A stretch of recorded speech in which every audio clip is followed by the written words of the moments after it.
David Bennett. I thought that was a serious speech until that last moment where we talked about the face of the future, you being the Labor Party. Oh, what a joke. Come on, Darian, get in the real world. This is the modern 20th... Yeah, like you're not in the 1900s. You're not in communist Russia now. This is the real world. People work and they they make the most of their opportunities. This is good legislation.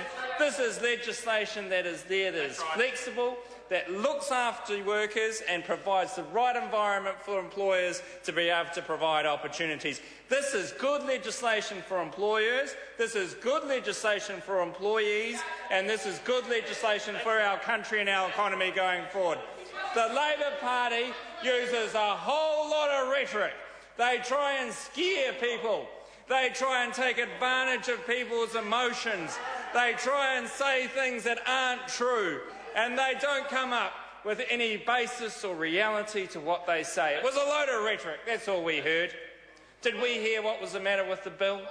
Did that member point out one section in this bill and say there is a problem with it? No.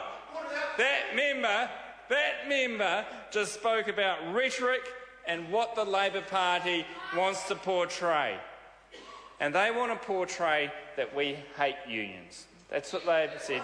Those were the words that came from Darian Fenton. 2 weeks ago, we were in here debating a Sue Moroney bill that was an attack on unions. That was a blatant attack on the power of unions in this House.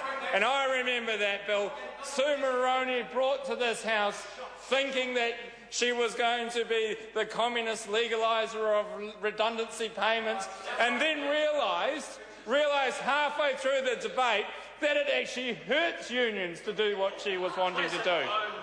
The Labor Party never has, never will, and never can care about people. The Labor Party cares about itself. It always has cared about itself. It always will care about itself. And they do not understand what is good for this country and its people. This is a good bill. It streamlines some of the provisions around the Employment Relations Authority. It makes some extensions around flexible working arrangements. It returns the original position in the Employment Relations Act around good faith.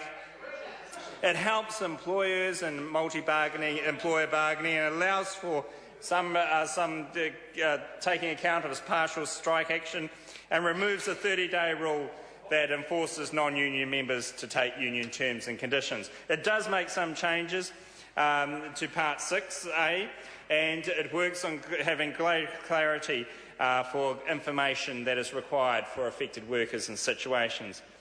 It is a good bill. It's in the best interest of New Zealand's economy. It's in the best interest of New Zealand workers, and the Labor Party will just use rhetoric all night long to try and put it down when the Labor Party does not really care and only cares about itself. Thank you, Mr. Speaker. Andrew Little. Mr. Speaker, if there's one thing that this bill does